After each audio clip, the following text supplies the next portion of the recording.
We welcome you to another live edition of the Sports Box, brought to you by our friends at CrowdPlay. Download the free CrowdPlay app today and use the box at sign up for 10 points. And here we go. Well, good morning, everybody, and welcome. The gang's all back. Well, we're part of it. All the Sports Box Network. I am Hampton Michaeletta, along with the crew on Sunday mornings, the Tony Quigley and Brian the Ranger Retard. What's up, guys? Making my return in a while. How are you? You feel okay? Good. I'm hanging in there. Me and Tony are recovering from injuries, but we're doing well. We're still. Tony's been on longer than I have. I've been with back surgery, but I've been back. So scary times when Brian Retard's the most healthy person in the Hey, listen. in the group box. Hey, real talk. I had a blood test. All my numbers are perfect, so I'm good.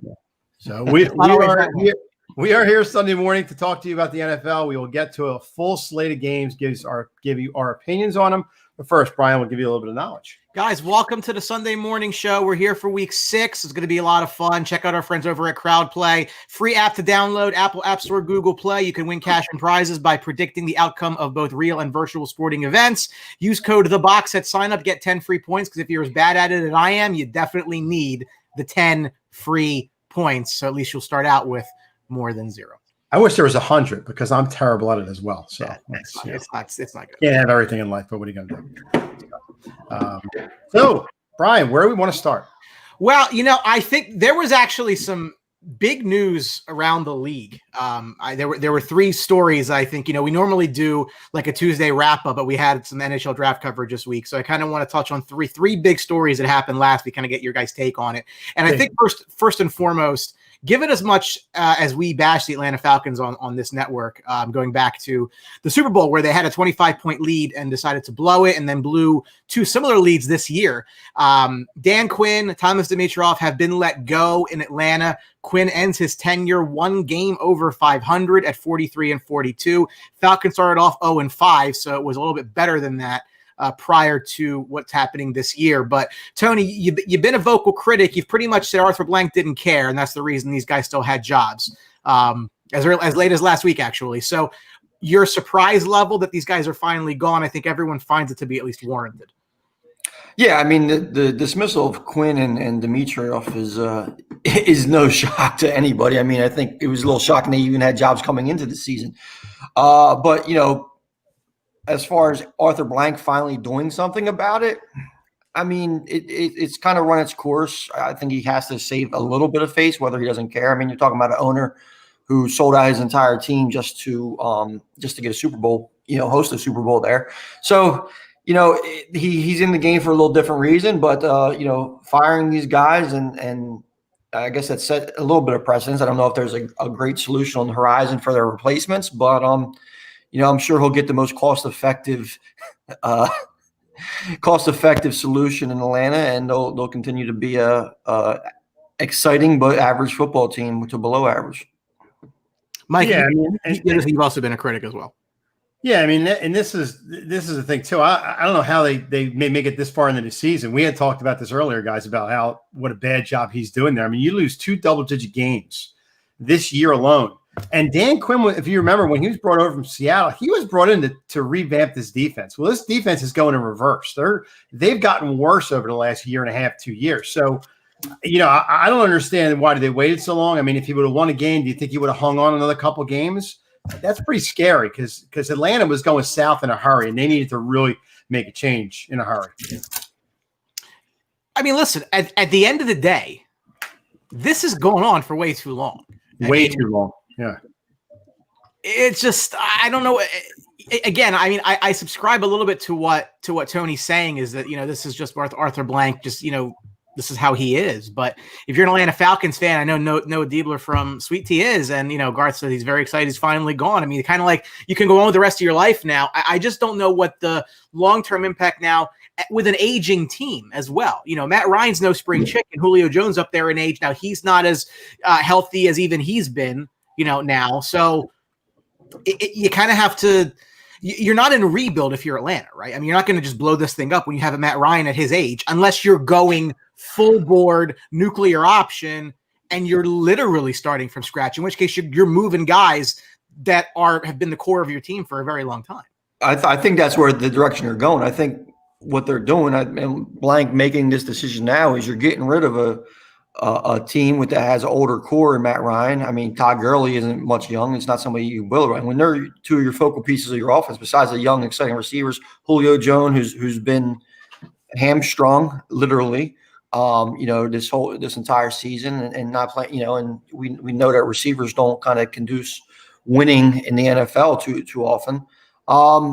If you're going to blow it up and have this complete rebuild, you're not going to want something like a situation in Houston when you leave Bill O'Brien in there to start rebuilding your team.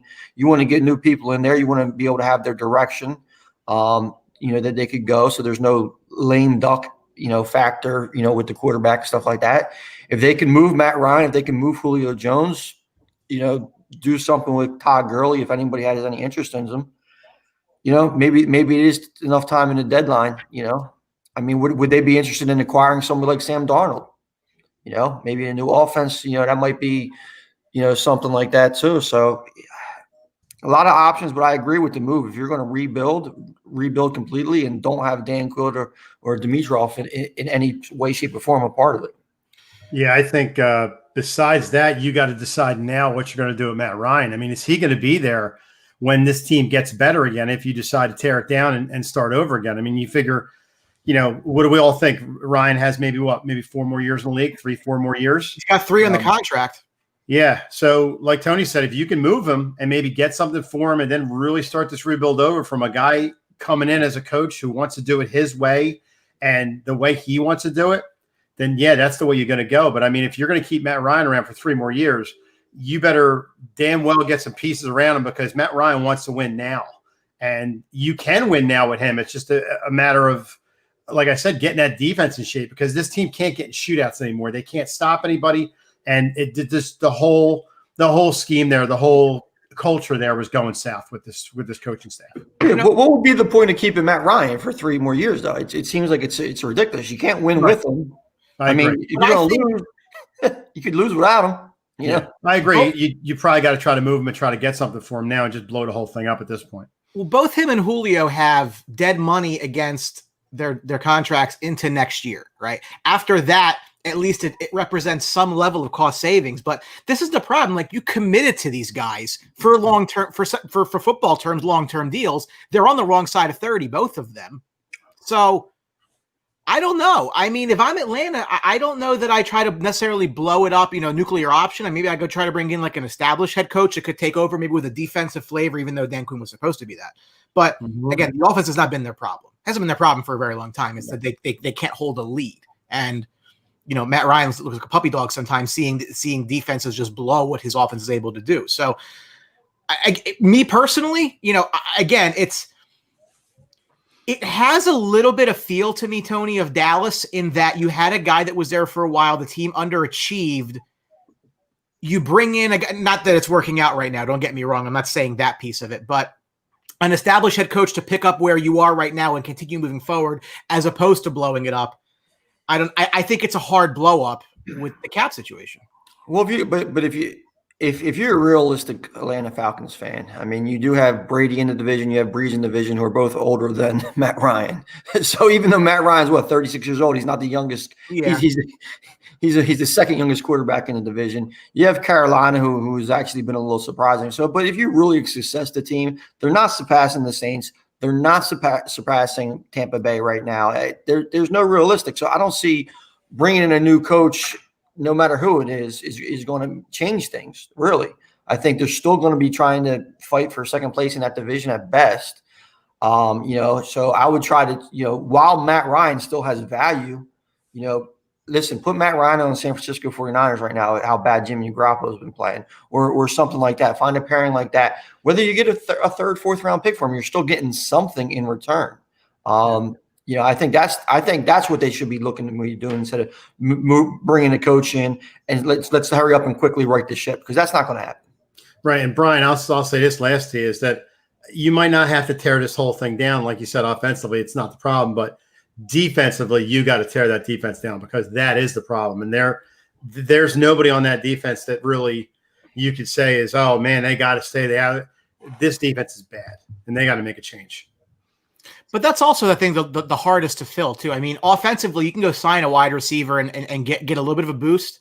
Mm-hmm. Defenses are hard, man, and they haven't drafted very well defensively. So, well, you got to bring in a veteran maybe to anchor the staff a little bit, and then start drafting your guys. And Dan Quinn's a defensive-minded coach too. But that's the ironic. It's even more mind-boggling. Right. Yeah.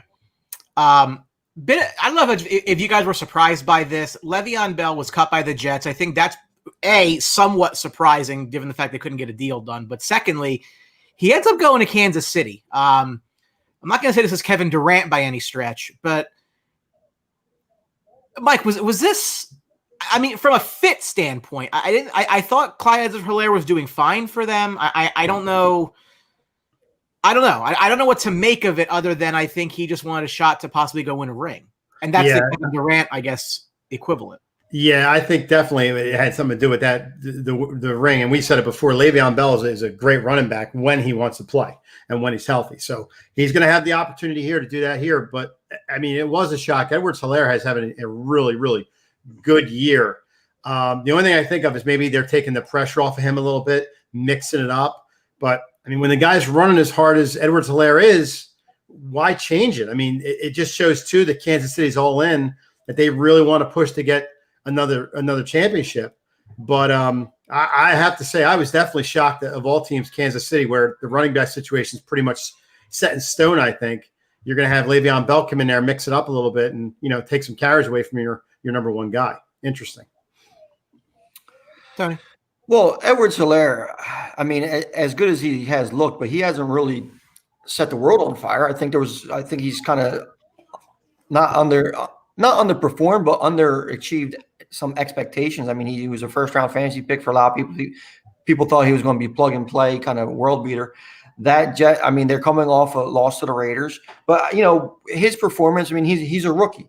He still has he's not finishing runs hard enough, which was something that he did well in LSU. His forward lean has been questioned. He's been in and out of the passing game for whatever reasons. There's been games where he's been really involved in. There's been games that he's been not involved. So I don't know if that's his game plan scheme or what. But I think the biggest thing that is when you're looking at today's NFL, I mean, look at the happened situation in Cleveland. You have a run-first team. They lose Nick Chubb, but they still have Kareem Hunt. I think right now it's just getting as many weapons as you can in that Kansas City offense. If something happens, right, to Edwards-Helaire, you have Bell that is going to excel, and he's. They'll be able to. I think Sammy Watkins is banged up again, right? So Bell's someone you could actually split out. You could put both. You could use both of them in the offense, and someone as Brandon Gazzara famously said is the best play caller in the history of the NFL, which I disagree with. But Andy Reid's still a very good play caller. He'll be able to find a way to use those weapons, and it's just one more thing that you have to worry about. And whether Edwards-Helaire's performance was what you expected or not. I think, honestly, KC's offense has looked, kind of head scratching at times. Some games it looked very good. It's not running through people like we thought, but that could be lack of training camp and stuff. But Reid gets another toy to put in that arsenal. Mahomes has another weapon. I mean, it's not a bad thing as long as he's not a malcontent. It is interesting. I don't know how they're going to use them. And from a fantasy perspective, I think it doesn't help either player, both Clyde or him. I guess it helps him a little bit because it helps him because he was wasting away. But are we talking about a guy who's getting 10 carries a game? Are we talking about a guy who's going to supplant Clyde as the main guy just based on his previous ability and talent that we think is still there but hasn't really shown in New York? Well, I don't know if you want to put a carries number on Le'Veon Bell, but more like a touches number, because I think he could get that 10 to 15 touches per game and make an impact. And, him making an impact in that offense with those weapons around him is much more than 10, 15 touches in that Jets offense. Right. And you got a veteran coming in who's actually been there, done that with Pittsburgh. And, it is a good running back. Edwards-Helaire could learn under him. I mean, not to say that Edwards-Helaire is not going to play, but if you do reduce the touches, like Tony said with him, maybe they're thinking is, okay, well, he's going to learn under Bell. We signed him for 1 year for Bell. He's out of here. Next year we give the ball to Edwards-Helaire and go from there. Yeah.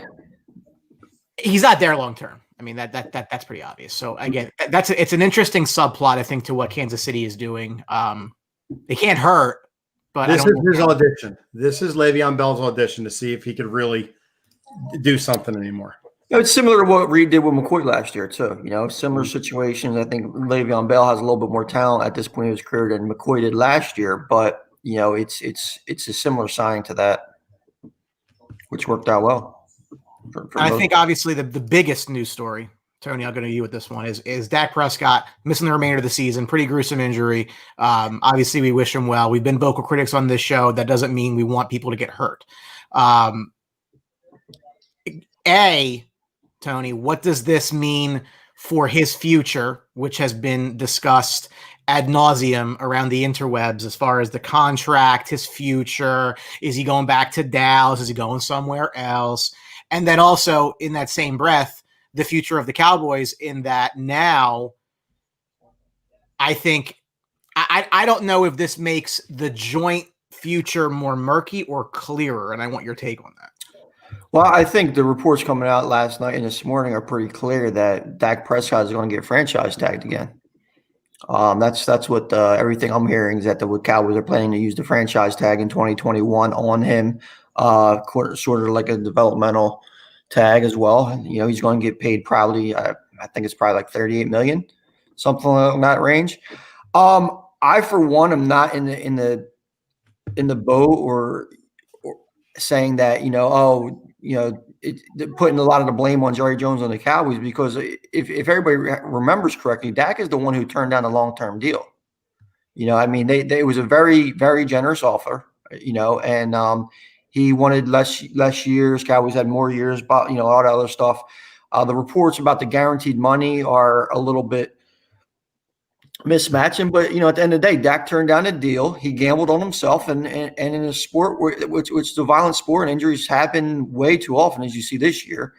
You're looking at something like this potentially happening. The Cowboys, after the injury, have said all the right things. They're supporting Dak long term. They're trying to take care of him, and then using the franchise tag on him next year, is something that it looks like that they're looking to do. And he's going to get paid another year, and hopefully during that time they can negotiate a long-term contract if it's the numbers work. Mike. Yeah, no, absolutely. That unbelievable injury. I couldn't believe it when they showed the replay again, to actually see it and see what happened to the guy. I mean, I've been on the Dak wagon more than you guys. I know you guys are fans. You obviously see more of Dallas than I do. Thought he was having a decent year. Thought the guy's a good quarterback. It's a shame that what happens to him. I mean, I agree. You franchise him again. I actually thought they would sign something to him next year instead of franchising him. They'd sign him to a 1-year deal, 2-year deal. I mean, he's really got no leverage right now. It's really, he really can't say, I want to demand this. I want to demand this. I mean, he's coming off an injured year now. So, it's going to be interesting. I think Dallas does retain him in some aspects after the franchise tag or before the franchise tag, but I don't know if it's going to be what Dak wants, but I just think he stays in Dallas somehow. It changes a lot. It changes a lot because I don't know, because I think if they give him the long-term deal now, they might be able to get him for cheaper than they thought that they would. So do you take what people thought was the 31 million, whatever number you wanted to use this year moving forward? Yeah, the franchise tag's 38, but I don't. It's a weird spot. I think the odds of him leaving Dallas have fallen dramatically as a result of this. I think that both teams and frankly, if I'm the Cowboys, Tony, you might disagree with me. I'm Tank City right now because I'm not going to win anything with Andy. I mean, I am happy to see what Andy Dalton can do. I don't expect this team with the defense they have to be able to win. They haven't won with Dak, so I'm not going to think they're going to necessarily put the world on fire with Andy Dalton. Now, things go your way, you end up with an elite quarterback potentially in the draft, then that changes the equation. But either way, in a year that's now, for all intents and purposes, a lost year, I don't think it makes I don't think it matters much to sneak into the playoffs in the worst division in the league to get quickly out. The problem with that philosophy, Brian, and with Dallas from front to back riddled with injuries, not even Dak and everybody else completely. It's going to be so hard to effectively tank in that division. Plus, when teams like the Jets and some of these other teams, you're not going to be able to do it because there's just too much talent on that team. Even with Andy Dalton, I mean, look at just the 5 players that they have on offense. That could set the world on fire. They're going to be competitive. Defense throughout the NFL has been horrible. So even though Cowboys defense has been, worst of the bunch, you're not looking at, we got to, go and face, the 86 Giants or whatever. There's nothing like that out there. So NFL now is trying to win shootouts. I mean, everybody's Super Bowl or NFC favorite or one of the top 2 is Seattle. Their defense is absolutely abysmal. So, everybody's pointing time to defense. I think there's a lot of the rules. Defense is always behind the offense a little bit without training camps and stuff like that. Yada yada. You can't tank. You go out, you win the NFC East, you rebuild, and you take it from there. And see what happens. So I think Dak. I think he'll get franchised, and I think then they'll try to move forward with a long-term deal during that period. Yeah, Brian, that division has got to be the worst in football right now. I mean, the Eagles were leading last week in the division, and they had 1 win. So, there's nobody in this division that is going to pull away from anybody. I mean, you can't tell me Washington, the Giants, or the Eagles are going to pull away from Dallas. Dallas can win this division by accident. They're 500, maybe a 500 team, and they can win this division. I mean, it's terrible division right now. Unfortunately, I don't go that route. I think it's way too early in the season. I think you're in a bad division. I definitely think Dallas can, not only get a playoffs, but win a division. And then, you see what's going to happen with that. It's going to be very, very interesting to see what happens in the offseason with him. To say, again, the very least, it always is that way with the Cowboys. So as we move into week 6, I want to get started in Tennessee. 4-0. The Titans completely dismantled the Bills on Tuesday Night Football last week. So they're coming in on short rest. However, the Houston Texans are 1-0 without Bill O'Brien on the sideline. They are 1-4. Texans are 4-0. Titans laying 4 in this game. The over-under is 52.5. I think if you're a Houston fan, the story of the year is going to be you got rid of Bill O'Brien. That's fine. I know I spelled his name wrong. I'm going to fix that right now because I just noticed.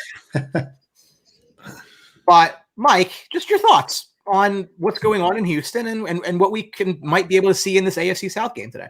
I think Tennessee, you look at Tennessee and you think right away, it's definitely a game they're going to win. But like you said, they're coming off short rest. They played Tuesday night. They didn't play Monday night. They played Tuesday night. So it's a short week for them. Houston playing a little bit better without Bill O'Brien.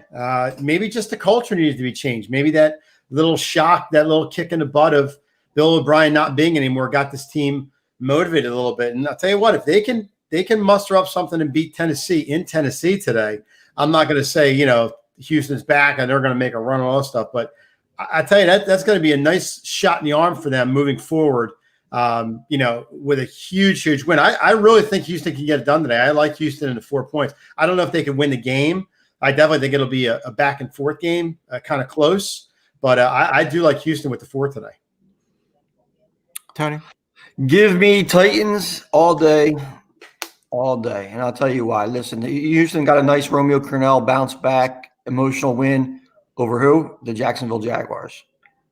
Bill O'Brien might have been able to win that game. You're going to see some scoring in this game. Ryan Tannehill is playing too well. They have the power running game. A.J. Brown is back. He should torch that Houston secondary. I think Titans win. 4 to 3 point game, absolutely. I wouldn't mess too much with the points, but if I had to pick one way or another, I'd say Titans wouldn't cover. Well, here's the thing to me, right? My only concern with Tennessee is the short rest because they dismantled a far superior team to Houston and Buffalo. They did it at home. And it's like, what am I getting excited about with Houston? Yeah, you made a much necessary overdue coaching change. GM's fired. He's an asshole too. But I have no expectations for Houston this year. And I think Tennessee seems to think that they're an elite team in the AFC. It's hard to dispute them after they took down one of the darlings last week in the Bills. Mm-hmm. So for me, I'll probably lay the 4. I think it could be a touchdown game. Like, I don't think Houston's this juggernaut all of a sudden. I mean, Houston's lost to a lot worse teams than Tennessee by a lot more points. So I'll happily ride with Tennessee today. I don't even like Ryan Tannehill, but I will happily ride. I think, though, Brian, you look at, too, like you said, with Houston, they got really nothing to lose in this game. They could let it all hang out today because there's no expectations for them. They're not expected to do anything, not go to playoffs. That's a team that could just go nuts and let it happen. Tennessee, I wouldn't say have a lot of pressure on them, but they're expected to win this game. They're expected to go in there and take Houston apart and things like that. But I guess Houston's kind of a wild card right now. They're playing. They look like they're playing a little better than it was Jacksonville, but I still think they got a shot at winning a close game, possibly. Next up, the 1-3-1 Cincinnati Bengals visit the 3-2 Indianapolis Colts. Colts laying 7.5. Over-under is 45.5. The Indianapolis defense, as we mentioned last week, number 1 in the league, allowing 266 yards per game. That's pretty good. 30 yards better, roughly, than I think Tampa at number 2.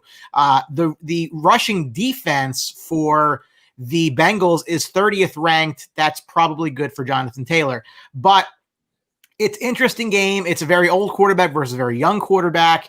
Bengals, I think, have played better than people have anticipated, at least to this point. They've been in games.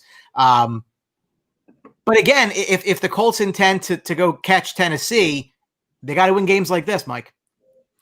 Yeah.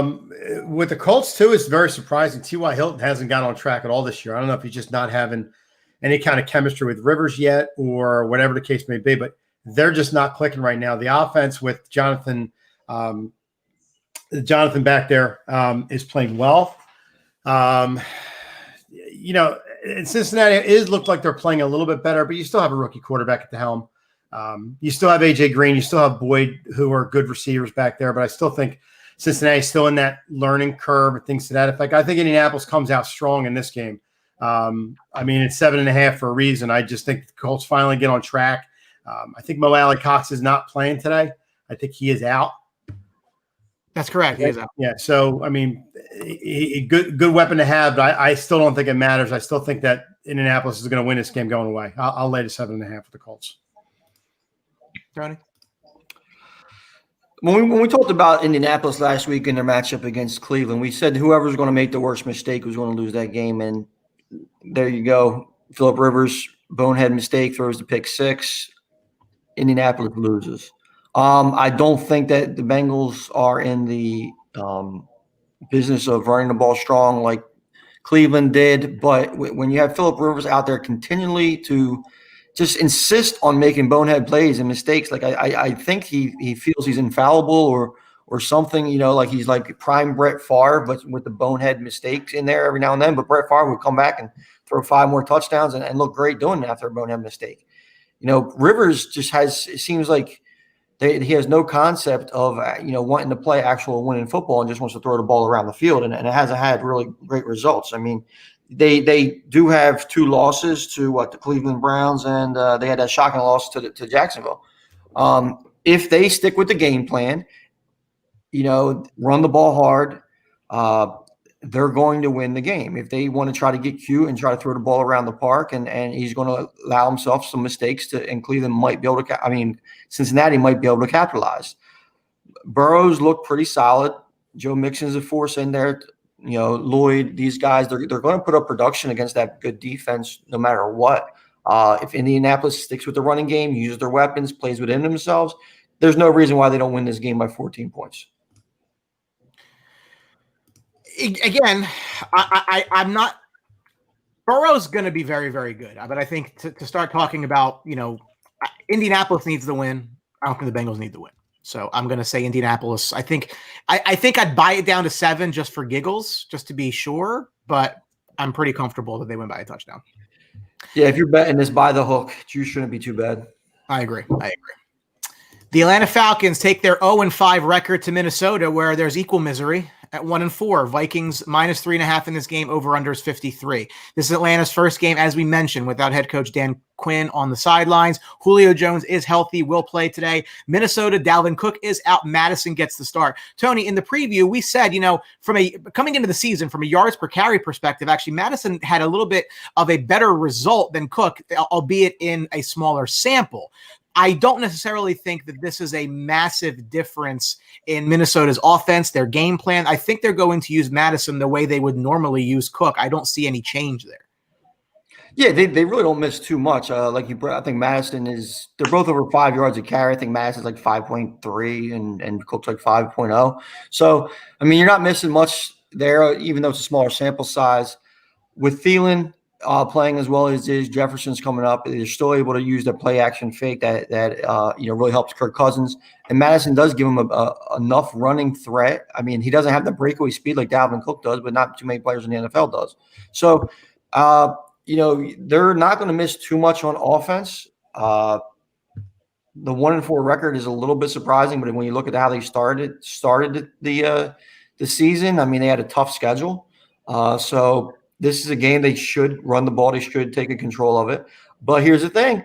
Matt Ryan, Julio Jones, Calvin Ridley, Russell Gage, whoever else you want to throw in there, that Minnesota secondary is atrocious. So if Minnesota goes out there and they're trying to cute. They just go away from the running game. They start trying to throw the ball with Kirk Cousins. They might lose a shootout to a horrible Atlanta team. And just like Romeo Crennel led Houston to that little uptick. I mean, once they get rid of the coach, there might be some passion or some exuberation to finally get out of the Dan Quinn situation, and Atlanta might respond strong. This isn't a game that I would touch as far as betting wise. Over under 53. Does seem like the bet if I was going to touch it. And Mike, to Tony's point, if Atlanta's strength is obviously their ability to score points very quickly. So you keep the ball out of Matt Ryan's hands if you run the ball and own time of possession. So I think Madison has a big game just based on that. But I agree. I don't think this is a game where Minnesota should be airing it out. No, but you're going to be able to do a lot of different things with two bad defenses like these two teams are. And you got the 53 over. I agree with Tony. I think it's the lock bet of the Sunday. I think the over's a lock in this game because you got two teams that are going to be able to move the ball up and down the field like they want. Whoever has the ball last is probably going to win this game. Let's say the L word. Lock. Oh, lock. There we go. Yep. It's a lock. I like the over 53 in this game. But when it comes to picking the game, I would kind of stay away from this game as well. But if you're going to, put a gun in my head, tell me who you like in this game. I think Atlanta can pull this out because they have that kind of offense that is just going to go up and down the field. Plus Julio Jones back is going to help them out tremendously. Madison will help out the Vikings. The Vikings, I don't know what happened to them this year. They don't look good at all. But like I said, the over is a good one, and I like Atlanta in this game. I'm not touching the game either. If I want to err one way or another, I'm just going to assume Atlanta's going to screw it up at some point.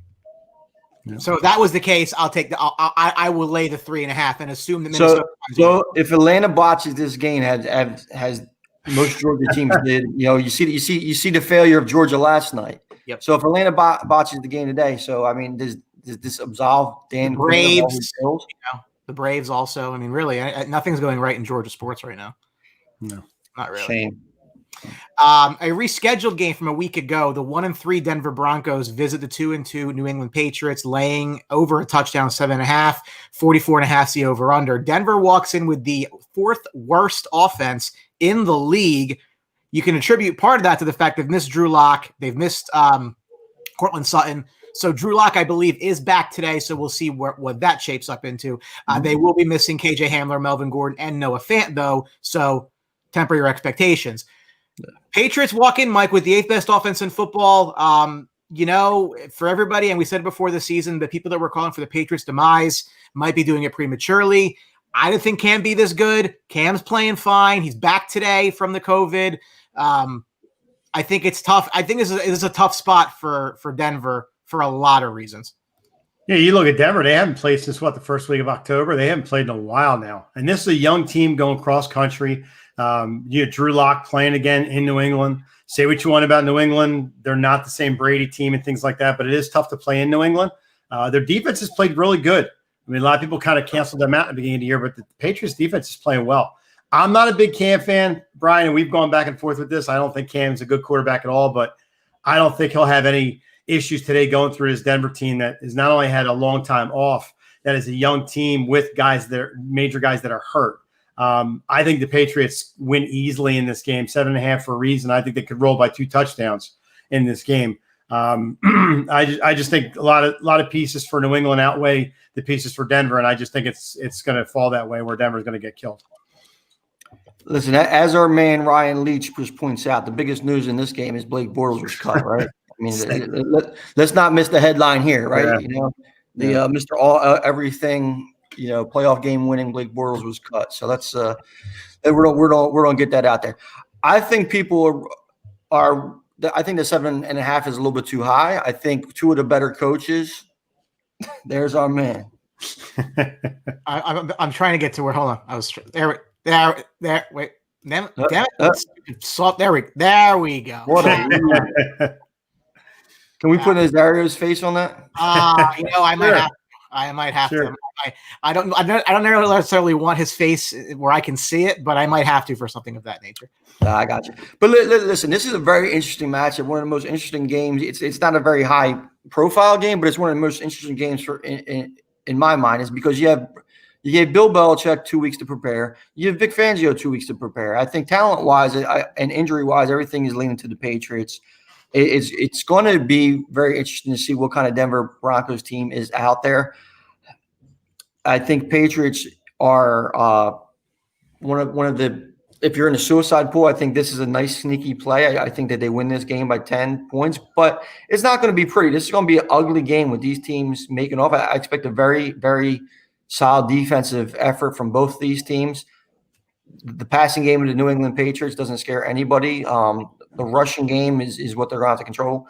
But, look for Vic Fangio to try to go after Cam and swarm him, attack him in every other way. He's a good defensive player. So defensive coach. I don't even remember if he played or not. But, I think that's going to be the key. I think Patriots win an ugly, low-scoring game. Anthony Medio, load up on the New England Patriots. I don't know what you expect Denver to do. I think Philip Lindsay has a game just because of he's going to get every opportunity with Gordon out. I think they're going to miss Noah Fant more than people realize. I think he's been a really, really good escape valve for whoever's been a quarterback for Denver. And I like Hamler, but I mean, now you're looking at it's just Judy on the outside. You believe in Tim Patrick, God bless you. Judy is going to have to make 1 or 2 spectacular catches for them to actually kind of have any type of offense. And Fant, missing Fant is key. But if you look at what New England did to Waller, they shut him down. New England's a place where tight ends are going to die, and they could really scheme well to shut down those tight ends. But I agree. I think it's Patriots. I think the game is going to be low score. Listen, a 17-3 game or something like that wouldn't surprise me. Could be ugly. If this is the only game you have on your TV today, if you don't have Red Zone, if you're stuck, this is what's on national for you. Just go, mow your lawn, paint your house, jump out the window, walk into traffic. But the 1-4 Washington football team visit the 0-5 New York Giants. The Giants are 1.5 point favorites in this game. That just dropped to 1, so the live number that I'm looking at. Over under is 42. Both of these teams are bottom 5 in the league in offense. Both of these teams are bottom 3 in the league in rushing.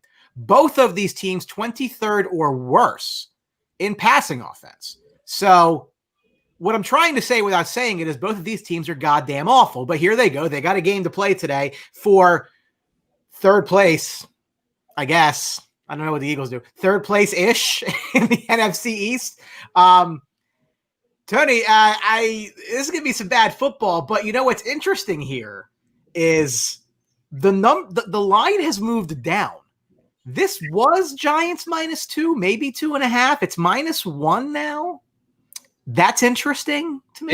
It is interesting because if anybody out there, I know Meads is watching. If you guys following the gambling and following the money, all of the money up until we started the show, and I know I sent you guys a message regarding that too. Is there has been some huge money in our area anyway on the Jets. The Jets on the Giants, which. That line movement is a little surprising.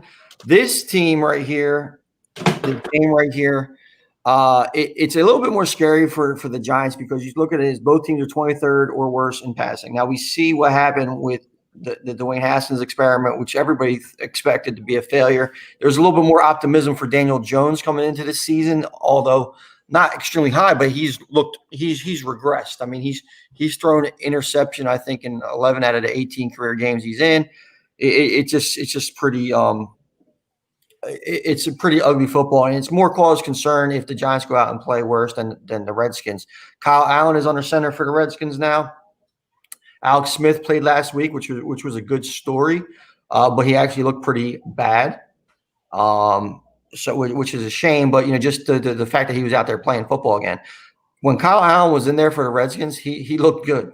He actually was making some plays. I know. I'm a little higher on him as far as his ability than I think me and Ron Rivera, that maybe Mrs. Allen, are the only the three biggest fans of Kyle Allen. But I'm going to still go with the New York Jets. I think they'll get their first win this season. Why? Because I don't think they're going to go 0-16, and this is going to have to be a game that they win. I'll lay the 1 or the 1.5, whatever it is. And I think the over, even though these teams are both pretty bad offensively, I'm going to see the over/under on the Jets. I'm going to hit over. I think it's going to be some sloppy football. I think Freeman makes a play. Terry McLaurin makes a play. And I'm pretty confident over 42, which is too low of a number for an NFL game. You can see defensive touchdowns. So absolutely. Yeah. I mean, it could be sloppy return, just ugly game. Mike? Yeah, when you got two bad teams like this, I think you got to go with the over in this game. And both teams have no directions. I mean, the Giants are down because of Barkley. Washington's down because Haskins stinks. It's listen, this like Brian, it's going to be a terrible game to watch. But if you had to choose an outcome, I'll go with the Giants as well. I think the Giants can win this game with the running attack. I mean, I think Freeman gets a little more comfortable. You talk about the receivers they have. Danny Dimes getting it done out there. I'll take the Giants in this game, given one. I don't remember all the Giants games specifically. I need to go look at them, but I don't recall them getting blown out that much. They could have, and they weren't, other than the Niners game. They were in the game against Pittsburgh for most of the game. They could have won in Chicago, who's 4-1. They were in the game the whole time with the Rams, a game they could have won. And last week, for better or for worse, they could have beat the Cowboys and probably should have beat the Cowboys. So from that standpoint, I think you can feel comfortable saying, listen, in this spot, I think you can take the Giants. I don't think the one bothers me a little bit. So for me, I'm fine with that. I like the I mean, I don't let me watch what I'm saying here. I don't like back up a little. In this spot against this team, I think the Giants are in a good spot. I think Tony he'll be back. I think the Giants are a bet here. I think with being at home with a situation where they've played better, in my opinion, than Washington has at pretty much every point all year. The record doesn't show it, but listen, if they beat the Bears and they beat the Cowboys, they could easily be a 3-2 team. Not saying that is a likely scenario, but the way it played out, it's possible. So I will go ahead and say the Giants are probably the bet here. Ew. Next up, this one ain't going to be pretty. Nope. It is not. And actually, I'm going to update the number because as I'm noticing, it has It gone. had to have gone. It had to have moved. Yeah.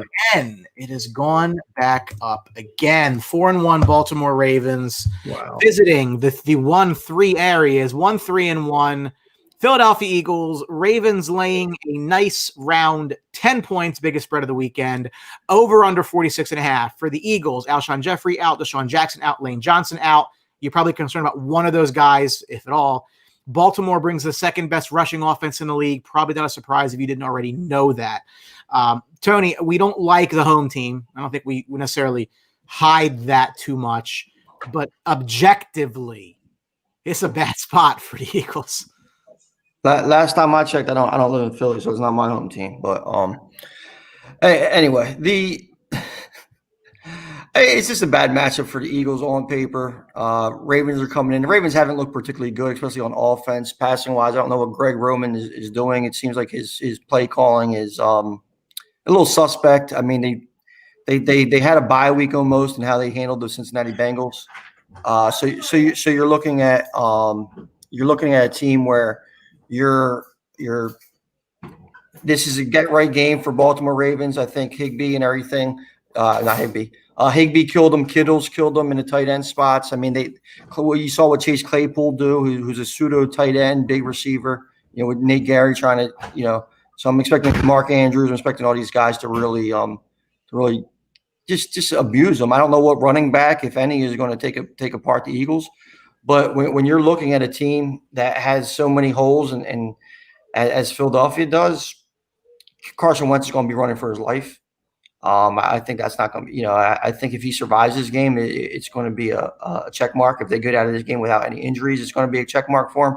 I think that's really the only thing the Eagles really look forward to.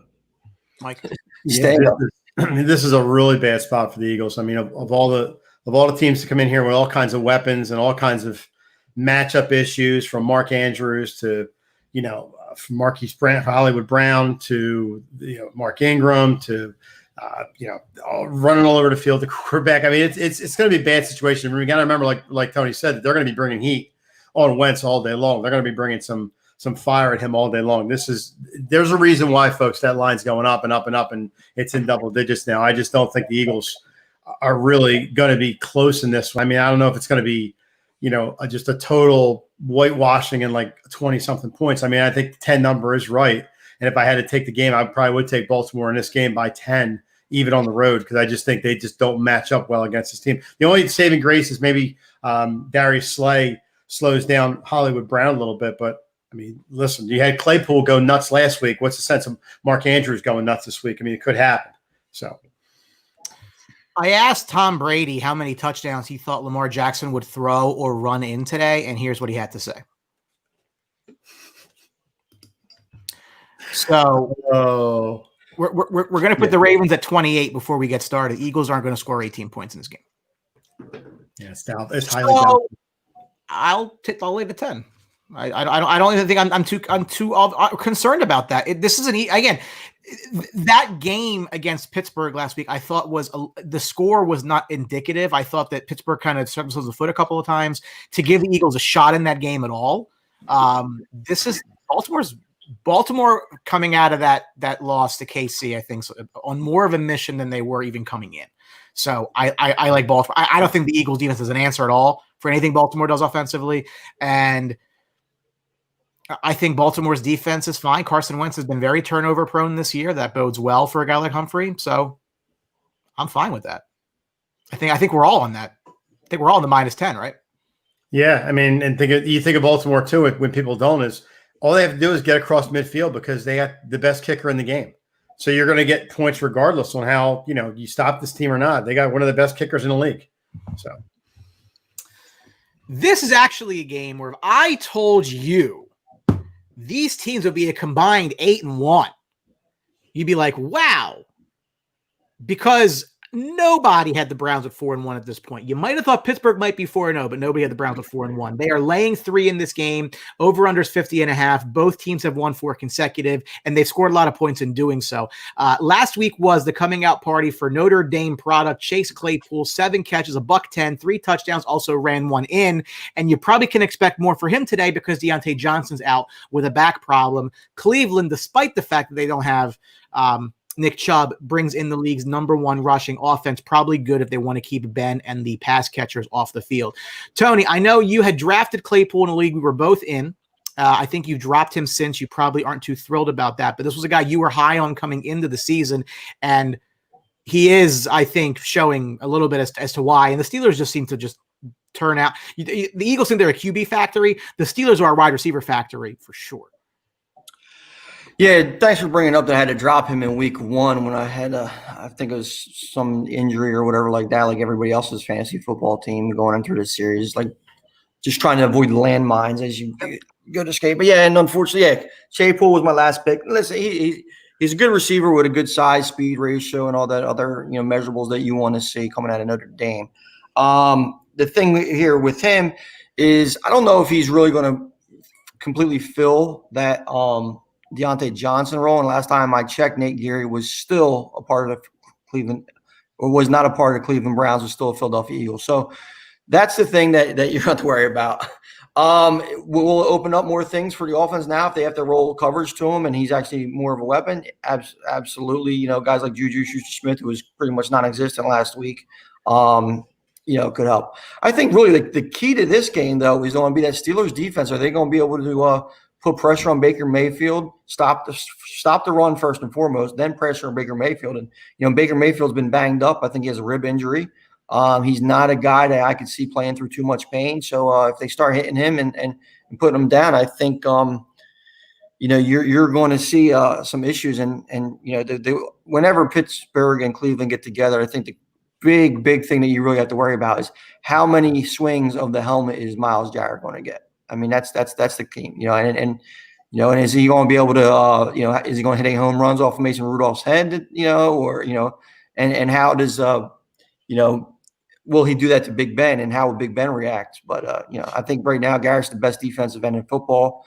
If they could pressure the quarterback, shake up Big Ben, I think that's going to be the key to success. This is going to be a very good game, no matter what side you choose. I think the 3 line is solid, and I'll take Steelers minus the 3. I think they win by 21-24 kind of game. So before I get to this, I got a question coming in from one of my buddies. He's in a 10-team PPR league. He wants to know if he start Ben Roethlisberger or Tom Brady today. Ben Roethlisberger or Tom Brady? Brady is home against Green Bay, and we were talking about Pittsburgh now home against Cleveland. Whew, man, I'm thinking Brady, only because I think they're going to have to throw to stay in that game. I think the Packers are going to score some points, and that's going to be a shootout. And I think the Bucs have a better chance of trying to score more points in that game than Big Ben methodically moving them down the field and it being a lower scoring game, I think. Yeah, I think you're on the right path with that, Mike. I would lean Brady as well. The difference is, though, I think that if Cleveland can establish a running game, they take a lot of plays and a lot of time off that clock. Yeah. And I think that the other thing, even though the game that will be previously, I think the key to that game is going to be running itself. But I think Brady, he's got Godwin back. He has, pretty much his full arsenal. I'll lean to Brady over Roethlisberger on that one. Brian? I'm sorry, I was putting a bet. What was the question? Brady versus Ben? Brady versus Roethlisberger or Brady versus Ben. I'm going to get to that game in a little bit. I would take Ben because we're going to get to why. Ask me again during that game. I'll tell you why, but I'm going to take Ben on a matchup. Okay. So with the Pittsburgh game, I agree with Tony on pretty much all the counts. I mean, I just think that, you have Claypool standing out a little bit. Is it going to be like this all year? Probably not. He's going to have flashes. He's seems to be a good receiver. Ben's got Juju this year. He's got Claypool. He's got, Washington. He's got guys out there that'll catch the ball. Connor's healthy so far. It's been helping him out so far. I think Pittsburgh wins this game. I mean, Cleveland is banged up around the horn. But I am interested to see what Myles Garrett does today. It's almost a year removed from the helmet swinging incident. So obviously Mason Rudolph isn't in there, so we don't have to worry about that. But actually, I would love to see him do it to Big Ben, and Big Ben would just probably take his head off. But or sexually assault him. He could do that too. Yeah. Well, they're not in Georgia, so I don't think it would happen. But yeah, I like Pittsburgh in this game. I think, especially at home, Pittsburgh is a good team. That defense is playing well. Again, talk about defense, talk about Minkah Fitzpatrick, who should be a Buccaneer, but we won't go there. I'll take the Steelers -3. I have the sneaky feeling. The Browns find a way because, again, Pittsburgh should have blown the Eagles out last week and they didn't. And as far as keeping the Pittsburgh offense on the sideline, the Browns are built to do that. Defense is good. The run game's very good, best in the league. I'm not going to take the game, but if I had to err one way or another, I think I like the Browns to at least cover. They might win it outright. And I think they're just the way that they play the game. I can see that being a problem for Pittsburgh because, again, Pittsburgh's defense is very, very good. It didn't look very good last week. You're playing a little. That's what I was about to say, Brian. Pittsburgh defense, everybody's saying how good it is, but they gave up 29 points to Philly. They gave up 3 touchdowns to Houston. They gave up 3 touchdowns to Denver. They only beat the Giants by 10. What's that? Hasn't played well the last couple weeks. But I'm talking about this is all season. They're 4-0. I mean, where do we start seeing this good defense? They only beat Houston by 7, which is bad. They beat Denver by 5, which their offense isn't any good. With a backup quarterback for most of that game. scored 21 points in them. That's what I'm saying. Everybody keeps saying, if you look at it, it seems like Pittsburgh should have a good defense, but they've given up over 21 points every game except against the Giants in week 1. So, I mean, to Cleveland to come out and score 28 points on them wouldn't be a shock, especially if they run the ball and can control it. So, yeah, so, the defense is good. If this is the game that they need to see this great defense, they might need it here. I think too, Tony, you make a good point that on paper, when you look at the scores that they've given up, they've given up a lot of points. But in the same sense, I think Pittsburgh's defense as well, because they pick and choose their spots. They come up at big moments in the game. I mean, although they let up a lot of points, certain points when push comes to shove, certain points of the game where they need to make a stand or they need to pick or something like that. I think that's where you look at Pittsburgh to have a good defense. Yeah, and that's why I'm leaning with Pittsburgh too, because you've got the guy on the other side, Baker Mayfield, is the one that's. I think Pittsburgh defense is going to force him into making mistakes, and especially with OBJ a little banged up and stuff like that. That's why I'm going Pittsburgh in this game. But, the defense, like I say, it's going to have to be opportune. Next up, both of these teams, gentlemen, I think you're going to say they're probably overachieving. Hey, Brian, I want to stop you 1 second. Yeah. And I have to ask this from both of you guys. Why is it that it seems like every week in the NFL, we have, all these games? Why are a majority of the games at 1 o'clock and there's only like 2 games at 4 o'clock? I don't say it has to be totally balanced, but why is this so offset where there's all these games at 1 and then 2 games at 4 o'clock? It's the rescheduling of COVID. I mean, they had to move the game, the Kansas City game to Monday, and they're doing a lot of shuffling around because you have to always have that primetime Sunday night game. You have to always have that primetime Monday night game. It just seems like there's never any games at 4 o'clock. There might be 2 or 3, and then everybody else plays at 1 o'clock. It's just so awkward. Yeah, the 4 o'clock slate is awful. Right. Okay. Just thought I'd throw that out there. Go ahead, Brian. Sorry. Next up, 4-1 Bears and 3-2 Panthers. Panthers are laying 1.5 in this game. Over-under is 44.5. Robbie Anderson for the Panthers, one of only 2 players in the league with 5 catches and 50-plus yards per game. The other is CeeDee Lamb. Carolina's 3-0 without McCaffrey, and Carolina does allow the most fantasy points per game and rushing touchdowns to running backs. Probably bodes well for David Montgomery. But, Tony, I mentioned coming in, both of these teams I feel are overachieving. And really, you can make the case that both of them are really overachieving because we didn't think the Bears would be 4-1 because we have the quarterback problems.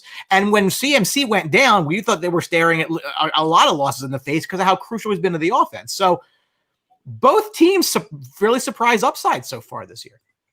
Yeah, I think this is a great matchup this week between 2 teams that are kind of making everybody raise their eyebrows. I mean, it's going to – Teddy Bridgewater has been playing well. The defense has been doing just enough to get it done, that young defensive line at Carolina. Chicago Bears has a few wins that you kind of shake your head. It's like, how did they win the game? But you know what? They won the game, and it's something to be said for just getting the win no matter what. I think this is a game that Carolina actually shows that they're a little bit for real this year. I think I like Carolina. It's a low line. I'd give the 1.5 or the money line or something like that. I'm gonna pick them. I think Bridgewater is going to be the difference. Nick Foles hasn't really looked great this year, even though that he's been productive. But I'm going to take Carolina. They have a guy like Robbie Anderson that can take the lid off the defense and spread it out. And Bridgewater, he's been playing lights out. And I'm going to take Carolina. They're a little favorite, so I wouldn't say it's an upset, but I think on paper, the way that Bears defense is aligned, I think a lot of people will be picking the Bears. So I'm going to take Carolina, though. Mike? Yeah, I'm going to go with Carolina as well. I think that Teddy Bridgewater has them in the right direction. He's got good chemistry with DJ Moore. Although McCaffrey's not there, this Carolina team is playing well. And I think Chicago, Nick Foles doesn't impress me at all with running that offense at all. I mean, you got him and Trubisky who both stink. So either or, pick your poison. Chicago's got a good defense, but I still think Carolina can get it done today. I'll take Carolina given the 1.5. It's going to come down to if Carolina can throw the ball against a good Bears defense. And the Bears have not been without fault here. They're 4-1, but they're the worst 4-1 in the league. I believe that. I mean, there's some of the wins that they've had, you're like, wow. They got a win last week over Brady. Barely beat the Lions. Barely beat the Giants. Had to come back against the Falcons. So listen, take the wins. Don't apologize, Chicago fans. But at the end of the day, You really can't be like, oh, we're world beaters because we're currently 4-1. So Anthony obviously has a little bit of a rooting interest in this one. I also like Carolina because I think they got the better quarterback, which you can't really always say when Carolina, but Bridgewater is definitely better than Foles. I feel confident with that. And I think that they find a way. Do you think there's a little letdown because they had a big primetime win to Chicago? I can see that. Yeah, I could absolutely see that. And I think, and that's not a team that is used to these crazy wins either. These field goal wins and things like that. I mean, obviously they miss kicks. We know they miss kicks. Oh, wow. So just saying, I don't know. Again, for me, if I'm taking the game, I'll go with Carolina. The last of the 1 o'clock games comes with a little bit of breaking news. We have breaking news here on the Sports Box.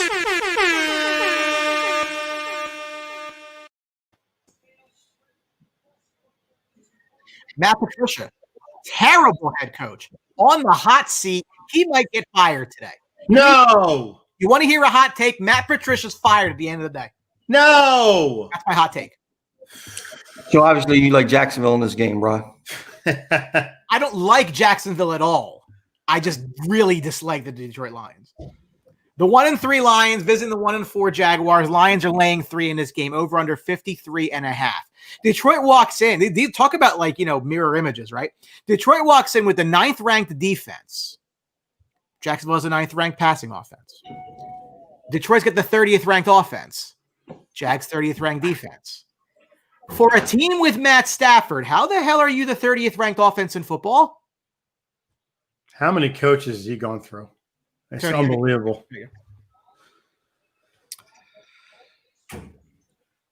Yeah, this matchup, it actually kind of surprised me that the Detroit's offense is ranked so low at 30th in the league.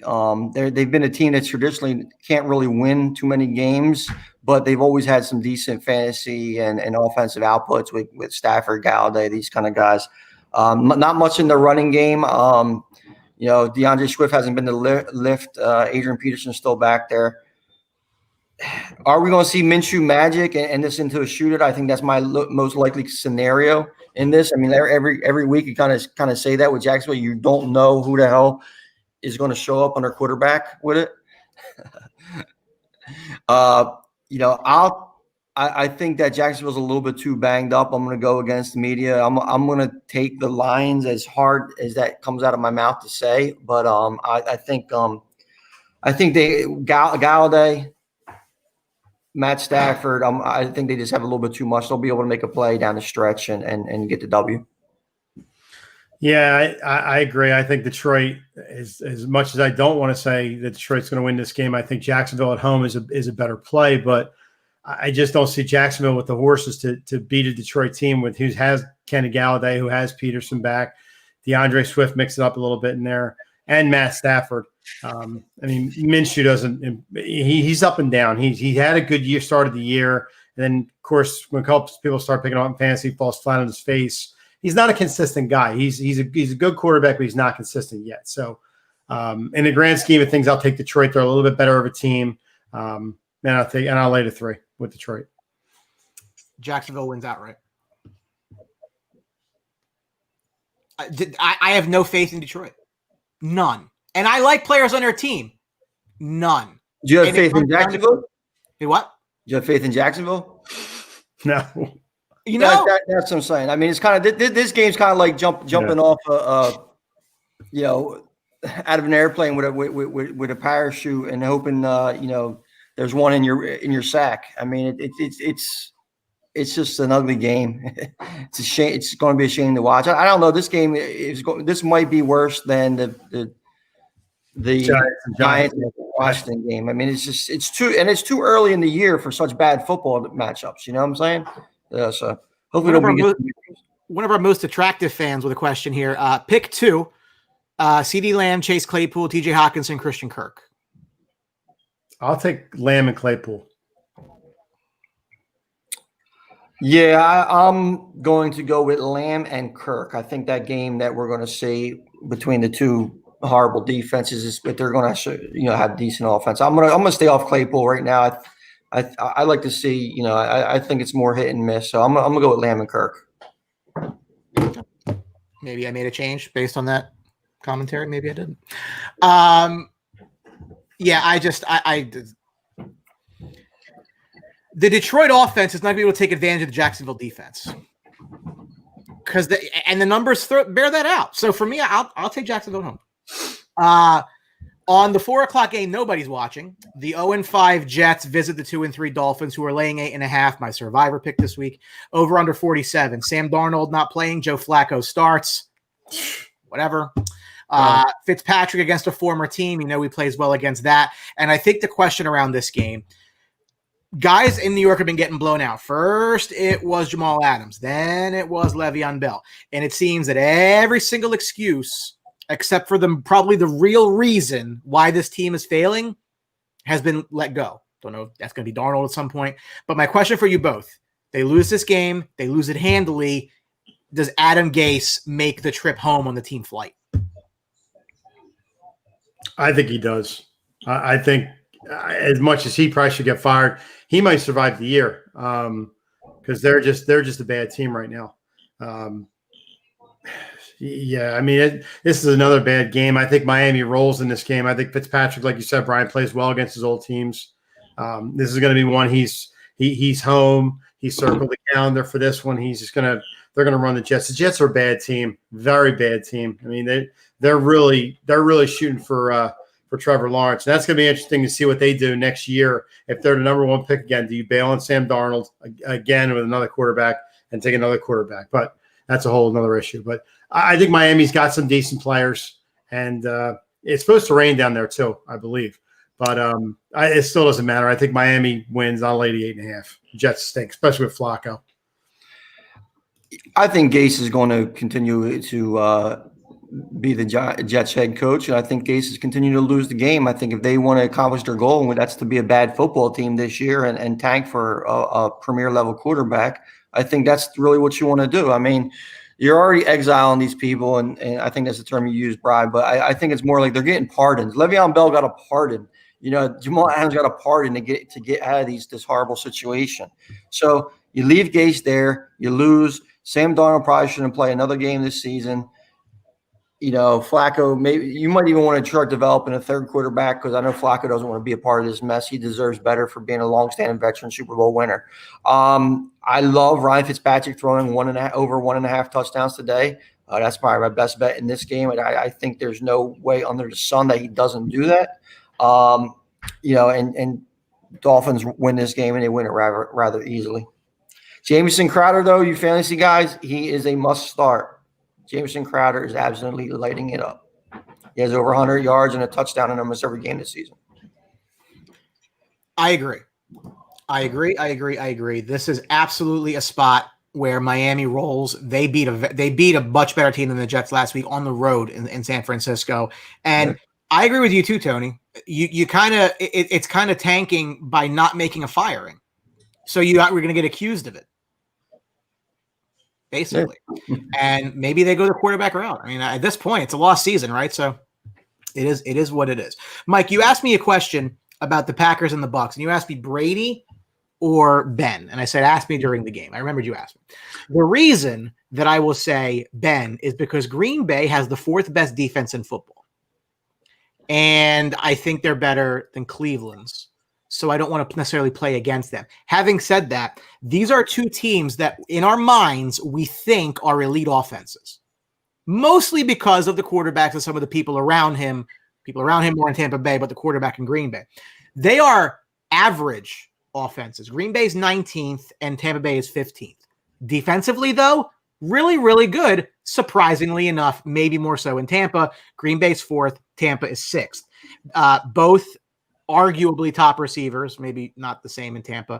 Devontae Adams, Chris Godwin are both active. Leonard Fournette is active, but he's not going to be full strength, so fancy guys don't want to keep him on your bench. Tampa Bay, though, Mike, the most penalties in the league with 42. That's coaching. Explain yourself.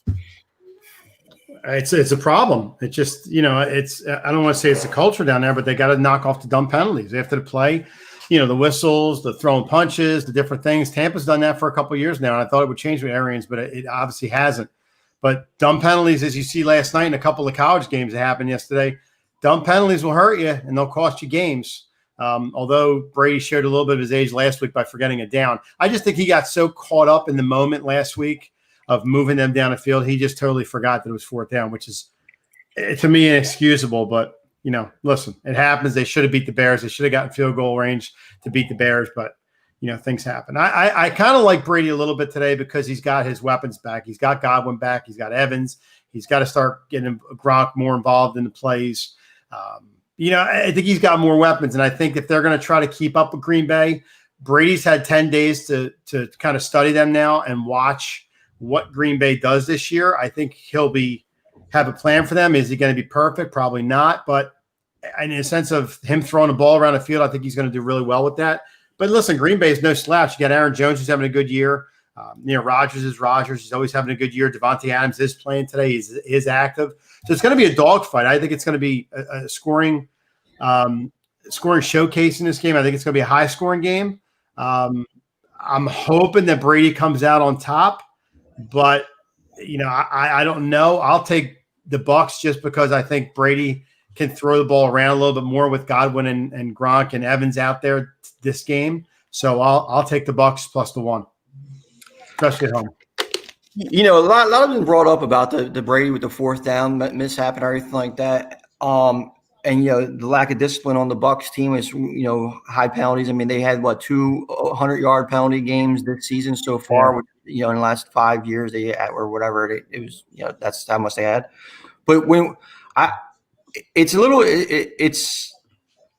I'm starting to wonder: is Brady too much, and his demands, are they too much on this coaching staff? Is this coaching? I mean, he's used to having a coaching staff that's solid and can meet his demand, and is just as demanding as him. But I'm hearing a lot of reports out of Tampa Bay were saying that Brady has kind of blown their doors off with what he wants and how he prepares and what he's expecting of the coaching staff as well. Not just other players, but the coaching staff. He's expecting this information. He's expecting this, that, and the other thing happen. And it doesn't seem to be happening down there yet. And obviously Arians and Belichick are completely opposite ends of the spectrum as far as coaching style too. So it seems like there is some built-in friction, amongst the entire organization. I think there's enough veterans there that are going to be able to overcome that. Now, when you bring the Green Bay Packers into town, I think that's a big problem.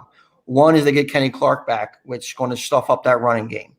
And I think when you're looking at Tampa Bay offense, they're going to have to try to run the ball and establish the run, and they don't really want to get into a shootout, even though Godwin is back. So Kenny Clark back to shore up that Packers defense. I think that helps out a lot. The other thing too is Packers, even though Aaron Rodgers has been playing very well this year, one of the keys is Aaron Jones.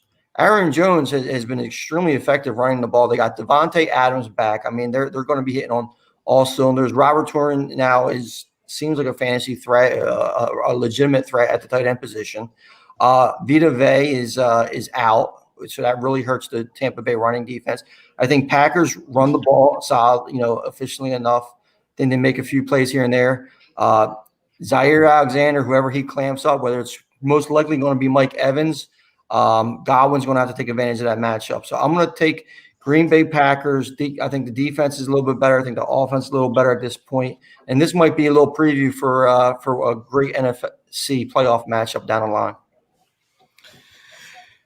These are two of the teams I think are going to be there at the end, mostly again because of the quarterbacks in this Bay versus Bay matchup. But I'm going to take Green Bay. I'm going to take Green Bay because at this point in their careers, Aaron Rodgers is the better quarterback. And arguably, he's been the better quarterback, but he's had a lot less around him and not as good coaching as Thomas had previously with Bill.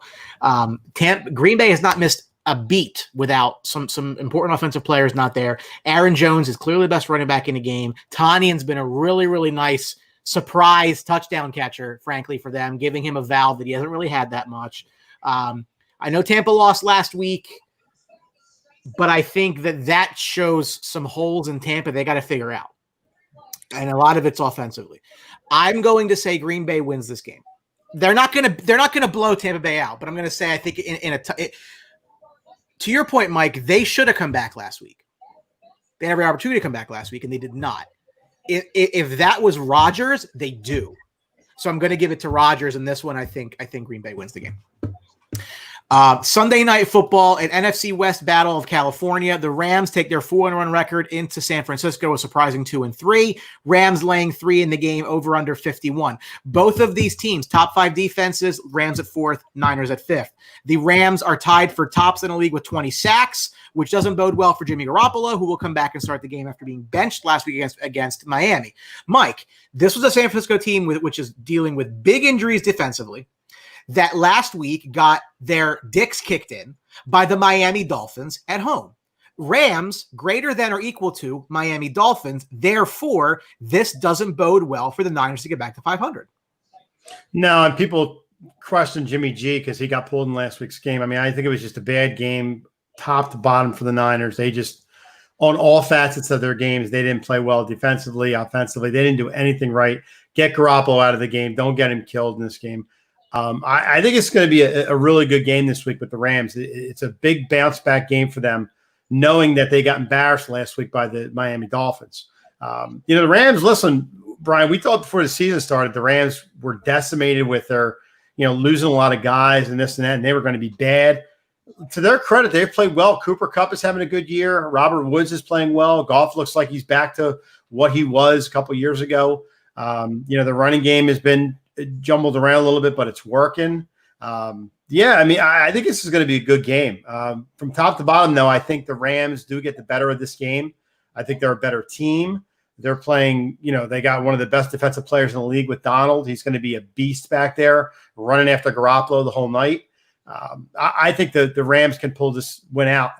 -3 is not a big line for me. I think the Rams definitely pull it out. But like I said, I just chalk it up to San Francisco. They're not that bad. They're not a bad team. I think they just had a terrible, terrible week last week, and they ran into a bad team of like Miami, and Miami just took advantage of it and won the game. But I'll take the Rams in this -3. If you have a bad game against Miami and lose, and you're supposed to be a Super Bowl contender, that's a big red flag right there. I know San Francisco was just devastated by injuries, and that's kind of really spiraled them. They do get Raheem Mostert back in full capacity. He looked good last week. As our preseason thing, Ryan needed a hot take, and I said he'd lead the league in rushing, which he might. If he didn't get hurt, he might have. But I guess you could say that to a lot of people because he looks good. They really need to focus their offense around him, McKinnon, and Kittle. Deebo Samuel, is also a very nice player for them to have in that offense. I just don't think right now Garoppolo is healthy enough. He's not focused enough to actually, be a solid Rams team. You mentioned Aaron Donald will be chasing him for his life, and he might be very effective at doing that. If he gets rattled, then everything goes to shit real quick. The Rams really don't have too many holes. Their running back stable is fully healthy now. They have a great balance on offense with Goff. It just kind of, he's just like the orchestra out there. He's not the guy, who you expect to go out there and win you a game like Lamar Jackson or Pat Mahomes. But what he's doing is he's using Robert Woods and Cooper Kupp and his entire array of weapons and just getting the wins. And I think that's going to be enough to beat a 49ers team that's dropped a game into a bad Eagles team, and they dropped the game to a bad Miami Dolphins team. And the Rams are not a bad team, so I expect them to win the game. This is a spot where, again, the Rams need to put their foot on the throat of the Niners and take them out of the conversation. There are enough teams in that division where it's going to be a dogfight the whole way. When you can pretty much put one team behind a massive 8-ball, you have a chance to do that, you do it. And if the Rams are going to go into San Francisco and make that team a 2-4 team in this division, you can pretty much count them off. It's going to be very, very, very, very hard for them to come back the way things are looking. Rams could easily be 5-0 if they complete that comeback against the Bills and hold on to it. So for me, I will go ahead and think the Rams find a way to win this game. They cover this game. It should be a touchdown win, frankly. San Francisco has now lost at home to two much worse teams than the Rams in the Eagles and the Dolphins. So I think the Rams extend the misery for the 49ers. We have 2 Monday night games due to some COVID-related issues, and I think the better one of the two, to be blunt, is the 4-1 Chiefs and the 4-1 Bills. Chiefs laying 4.5. The over/under is 57. Actually, that's now up to 5 as I look at the number. It's a battle of the second and fourth ranked offenses in the league. Both teams lost their first game of the year last week. Tony, we expected the Chiefs to be 4-1, maybe not the Bills. Your take? Bills looked bad last week on offense. Josh Allen came down to a huge reality. That thud was him hitting earth. He does have as funny as he is to watch, as much as a playmaker he can be. He just doesn't have that consistency yet to be a very good team, and that showed in their last game. Kansas City is going to score too much for them. I think they're going to be able to extend that defense. I don't know if Josh Norman is actually even going to show up for this game after what Derrick Henry did to him with that stiff arm. Has he landed yet? Yeah, has he landed yet? I mean, did he get the face mask planted out of his jaw? I mean, it's just that was just a great stiff arm. But I think that really the key here is the Bills have no running attack. They get outrushed almost every game except for the last 4 weeks. And it is, you're not going to beat a Kansas City team. You see what Kansas City did as far as when they lost to Las Vegas last week. Las Vegas ran the ball. They hit Ruggs on some deep threats. Now, if they could get Stephon Diggs behind the Kansas City defense like Las Vegas did with Ruggs, that's going to be a key. But now is Josh Allen going to be able to make that throw? I mean, for Josh Allen's a lot of things. He's a fun football player, but he's not a very accurate passer. I think I said to you just behind the scenes that he leads the league in having games with under 50% passing rate, 50% completion rating since 2016. But he's only been in the league since 2018. So I mean that just shows you that he can be extremely inaccurate. I think the Chiefs outscore them. I think Buffalo is going to be able to put up some points on them just because the Chiefs defense has kind of been kind of a little here or there. But Chiefs win by 7 to 10 points. Yeah, I think the Chiefs bounced back after a loss against the Raiders last week. They wish they had back. And Buffalo's in a bad spot where they're not going to be able to keep up with the scoring of the Chiefs. I mean, you get Mahomes rolling, he starts getting loose and getting guys open. It's going to be, I know Buffalo's got a good defense, but the secondary is just going to be running around all day trying to find out, even though they don't have Sammy Watkins there, they still have Hill. They still have a lot of guys out in the weapons out there. And I mean, Le'Veon Bell's not going to play that much this week, if at all. But, as Kansas City team's loaded, I think they're regretting losing to the Raiders last week. It's a shame, but I think like Tony said, I think the Kansas City wins by at least 7 or more. So I take Kansas City, give them 4.5.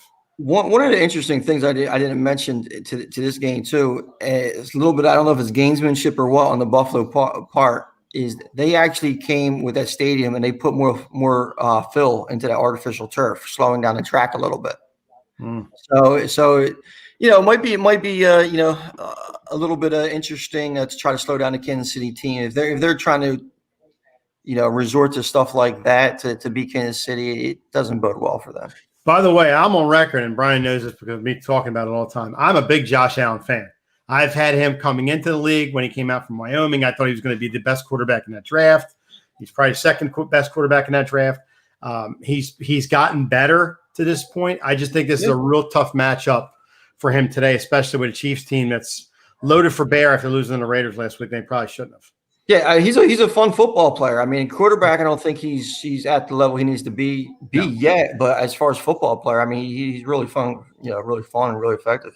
Yep. This is a game where, again, I am going to take who I believe is the better team to win. And I think the better team, without question, here is the Chiefs. And that's not necessarily a shot at the Bills. It's just we're talking about Patrick Mahomes, a guy who I know that this comes up. Bills could have had. Bills traded down the pick that became Mahomes. That's, I guess, an interesting subplot if you think about that. Kansas City lost a game last week in the division. The Bills got the doors blown off, is what it is. For me, I will go ahead and say that the Chiefs win and the Chiefs cover, but I also don't think that they blow the Bills away. And when it comes to Mike Galletta and talking about Josh Allen, it's pretty much this. Whoa. Okay. This isn't a kid's show any longer. Yeah, I don't think it's that far gone, but I do like Josh Allen. And listen, I like Herbert too. Definitely not that big. He's turned out to be a good quarterback too so far. So there's Paul. The old water on the field trick used to work fine. Yeah. Yeah, listen, it's a reason why they do it. Mm-hmm. Last but not least, we'll get out of here by 12:30. The Arizona Cardinals 3-2 at the Dallas Cowboys 2-3. Cards laying 1.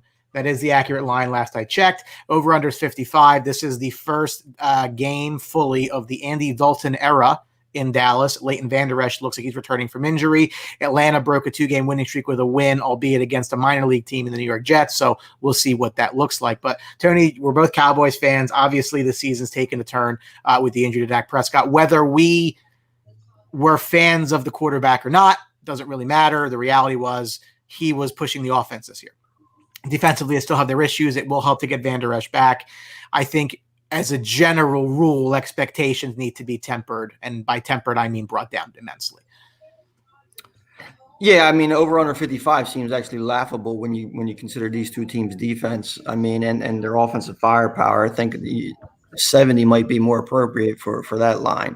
I think Dak Prescott's season, as good as he played and as many stats as he put, it's just going to get worse now when Andy Dalton goes out there and leads the Cowboys to a win. He has so many weapons. He has so many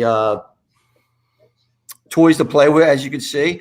I don't expect any defensive plays, to actually, be the deciding factor in this. And, Kirk's going to run wild. DeAndre Hopkins might have 200 yards. I mean, I think it's going to be a destructive game. But I think at the end of the day, if Dallas is smart, they get Zeke involved. They have a much better running game than Arizona, even though they have no offensive line left. I think the focus on the game is going to be Ezekiel Elliott, if that's a smart game plan. And then Andy Dalton is just going to do the thing that he needs to do. I liken Andy Dalton's situation in Dallas offense a little bit to what Jared Goff has in the Rams. He has a lot of toys. He doesn't have to make mistakes. Just get the ball to the players to make plays. CeeDee Lamb, Cooper. I mean, you see what he did at the end of the game with Gallup. Get the ball to Elliott. If they concentrate that.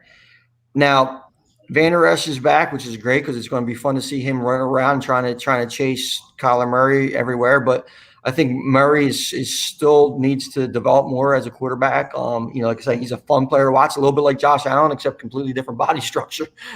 Both guys. Listen, I love watching Kyle Murray play football. Same thing with Josh Allen. He's a fun player to watch.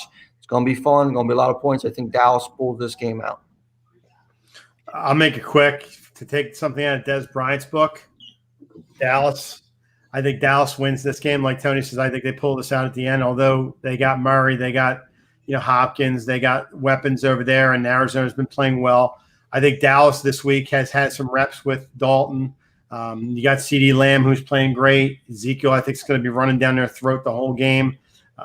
You can say what you want about Dallas's defense, but their offense can move the ball if needed. So I do think Dallas, I don't think it's a runaway by any stretch. I think it's a really close game. And I agree where Tony with the over-under probably should be about 70 because the defenses aren't going to be, that highly stout in this game. But I like Dallas to get the point and win in this game. Arizona wins this game.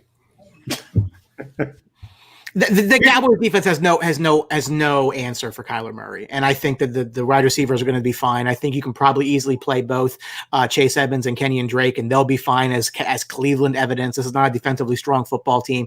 You want to say that's coaching? We'll figure it out in the offseason. Maybe they actually have an actual training camp.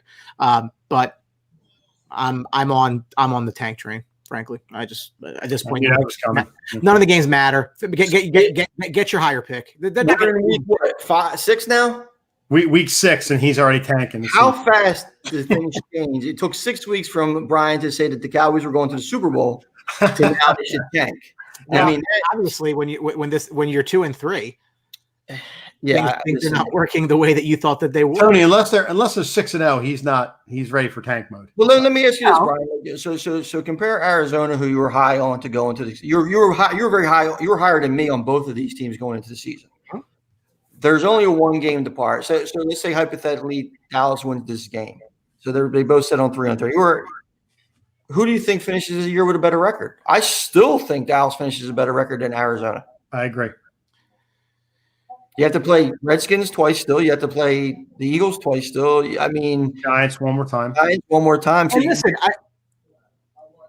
I think Andy Dalton can be fine. I have no faith in the defense to be able to. I mean, again, the defense being fine right now is not necessarily good enough if your defense is a sieve. Dak has a level he can necessarily get to where all of a sudden he decides he wants to play in the second half and be okay. So, but we can talk. We have this conversation about defense all the time. Arizona's defense is a sieve too. I mean, but Kyler Murray is a game breaker. But and he can hide a lot of that. Andy Dalton, like your outcomes are like this. With Dak, they're like this. Who will make more mistakes? You would need some of this. Who will make more mistakes? Kyler Murray is more mistake prone than Andy Dalton. He's always has been. I mean, that's the thing. Like, I think these teams are very similar. I think running back is a big differential. You know, both the defenses are pretty bad. Well, extremely bad. All right. Yeah, they both have playmakers on the offense. You know, so I think I think Murray he might go out there and make more plays than Dalton, but he's actually prone to make more mistakes, and you could see that how his season's been going. So, I mean, I think Cowboys finish up with a better record than the Cardinals, and that doesn't mean that they're a better football team. It just means that it is, how it is. And that's week 6. Mike, I told you to get you out here by about 12:30. I got you right around 12:30. So I just make sure you enjoy week 6. It should be action packed. I just want to give a real quick shout out to our friends over at Crowd Play. More information about them. Check this out.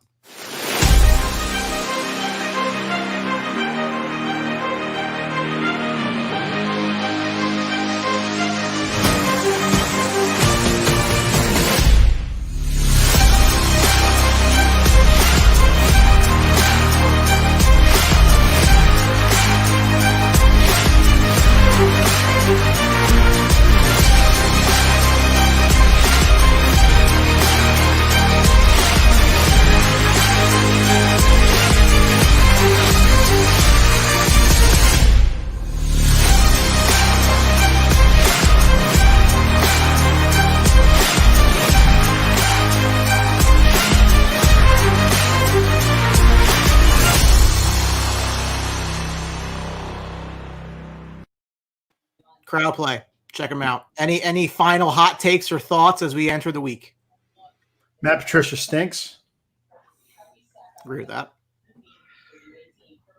We're going to go with so we'll stay on the Andy Dalton train. He throws 3 touchdowns today. Nice. Or tomorrow. Somebody's coaching today and going to be coaching next weekend. Somebody is. I agree. My money's on Matt Patricia if they lose, but we'll see. We'll see. On Hey, behalf- I am back this week for all my fans out there, all one of them. And I'll be back on Teeing Off on Wednesday night. We have a special guest Thursday. We will not announce that yet. I guess we can, but whatever. Bobby Ryan, NHL player. So Cherry Hill's finest, Bobby Ryan. Yeah, he'll be back Thursday. Sports Box just keeps doing this. We keep expanding. So for myself, Hamilton Michaeletta, Tony Quigley, Brian the Ranger Retard, thank you for watching Sunday NFL. We appreciate it. We will see you during the week.